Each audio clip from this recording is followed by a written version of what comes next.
Hello बच्चों। तो आज हम लोग जो है क्लास 10th केमिस्ट्री के कुछ एमसीक्यू करेंगे। इसमें मैं आप लोगों को हर एक वो तरीका बताऊंगा जिससे कि आपको एमसीक्यू सॉल्विंग में किसी भी तरह की दिक्कत नहीं आएगी। तो इसमें सबसे जो पहला प्रश्न है वो ये है कि मेथेन गैस का वायु में जलना एक उदाहरण है। आपको बताना है कि जो है ये कौन से परिवर्तन या किस अभिक्रिया का उदाहरण हो सकता है। तो मैं बात करूं जो है मेथेन गैस के जलने की, तो सबसे पहले जो है ना आप इसको जो है लिखिए रासायनिक समीकरण के रूप में। तो मैं बता दूं कि मेथेन का जो फॉर्मूला होता है वो होता है CH4। और वायु में जलने का मतलब क्या है कि इसका जो है ऑक्सीजन से रिएक्शन होता है। ठीक है, जलने वाली जो अभिक्रिया होती है उसमें ऑक्सीजन से रिएक्शन होता है। इसमें एक चीज ध्यान रखना है, जलने जलना जो शब्द है इसके साथ साथ दहन शब्द का भी यूज किया जाता है केमिस्ट्री के लैंग्वेज में, इसलिए इस बात को आप ध्यान में रखेंगे। जलना या दहन का मतलब सेम है। तो यहाँ पे बोल रहा है कि जब क्या कर रहा है कि मेथेन को जो है जलाना है, मतलब ऑक्सीजन से इसका रिएक्शन होगा। तो रिएक्शन होने पर बनता क्या है, यहाँ पे आप लोग का CO2 प्लस H2O बनता है। ठीक है, और साथ ही साथ इसमें ऊष्मा भी बनती है। तो जो है ये आपको पहले लिख लेना है। लिखने के बाद आपको जो है पता चलेगा इसका लॉजिक कि ये क्या है। तो इसमें अगर आप ध्यान से देखेंगे तो पहला ऑप्शन बोल रहा है कि भौतिक परिवर्तन है। ये किसका उदाहरण है? भौतिक परिवर्तन का। तो भौतिक परिवर्तन ऐसे परिवर्तन को कहा जाता है जिस परिवर्तन में किसी भी यौगिक का जो रासायनिक सूत्र है वो बदलता नहीं है। ठीक है, तो अगर आप ध्यान से देखेंगे तो इसका नाम मेथेन को जो है मैंने कैसे लिखा है, CH4 के फॉर्म में। तो इसमें जो रिएक्शन हुई है, तो रिएक्शन होने के बाद क्या जो दूसरी तरफ आपको कहीं भी मेथेन दिख रहा है? तो नहीं दिख रहा है। इसका मतलब यह है कि इसका फॉर्मूला क्या हो चुका है, बदल चुका है। बदलने का मतलब कि ये भौतिक परिवर्तन नहीं होगा।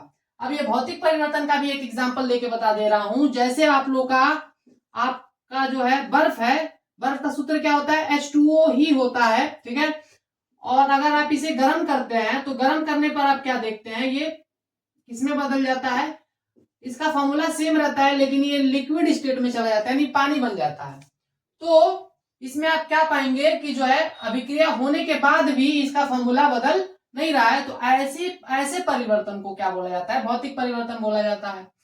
तो अगर आप ध्यान से देखें तो ये यहां से जो आपको क्लियर हो जाता है।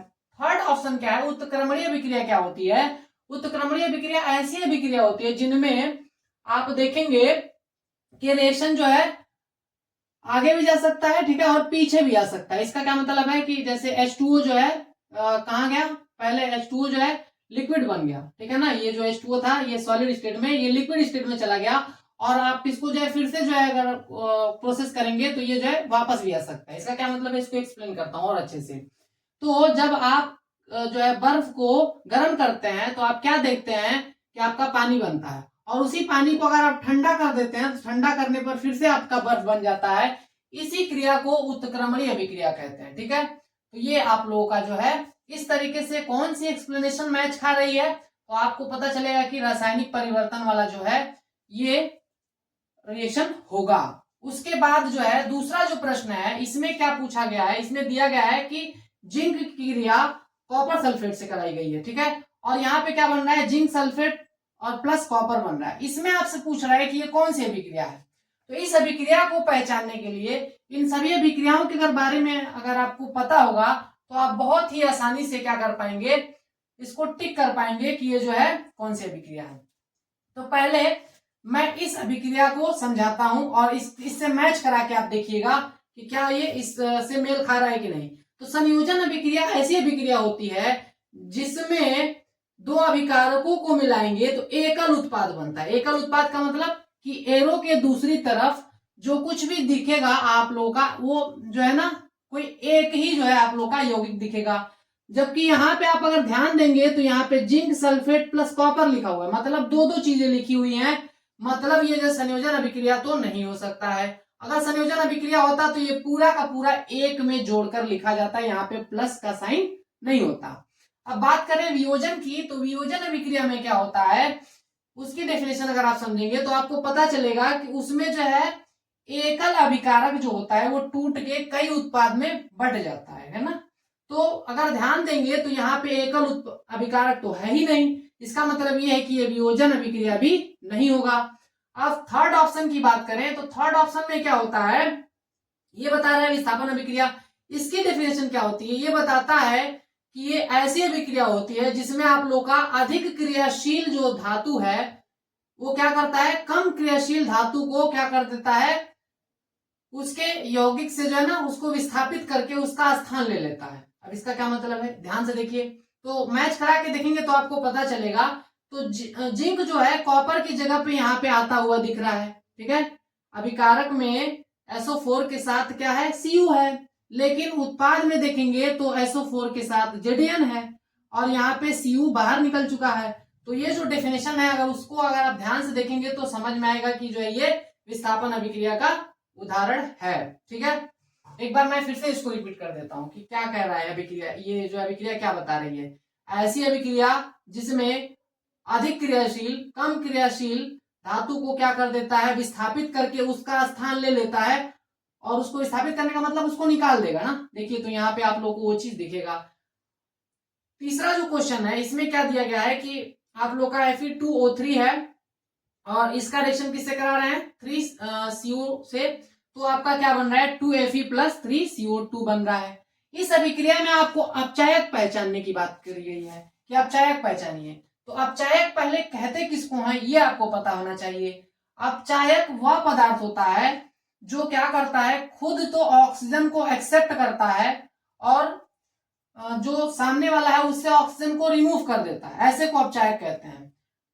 क्या बोला मैंने, अपचायक वह पदार्थ होता है जो खुद का ऑक्सीकरण कराता है, खुद ऑक्सीजन लेता है और सामने वाले का अपचयन करा देता है, यानी उसके ऑक्सीजन को छीन लेता है, ठीक है। तो अगर ध्यान से देखेंगे तो आप लोग का यहाँ पे Fe2O3 इस पूरे यौगिक में Fe के साथ कितने ऑक्सीजन है, 3 ऑक्सीजन है, लेकिन आप लोग उत्पाद में देखेंगे तो Fe के साथ एक भी ऑक्सीजन नहीं। इसका मतलब ये है कि इसका पूरा का पूरा ऑक्सीजन जो है किसने लिया है, अब वो कौन ले रहा है, देखिए ध्यान से। तो यहाँ पे Cu में जो है अगर देखेंगे तो यहाँ पे कार्बन के साथ एक ऑक्सीजन है और अगर उत्पाद की तरफ देखेंगे तो कार्बन के साथ 2 ऑक्सीजन है। इसका मतलब ये है कि इसके साथ ऑक्सीजन जुड़ा है, मतलब ये जो है ऑक्सीजन ले रहा है और इसका ऑक्सीजन उसी टाइम पर जो है रिमूव हो रहा है। इसका मतलब ये है कि ये आपका क्या होगा, ये आपका अपचायक पदार्थ होगा।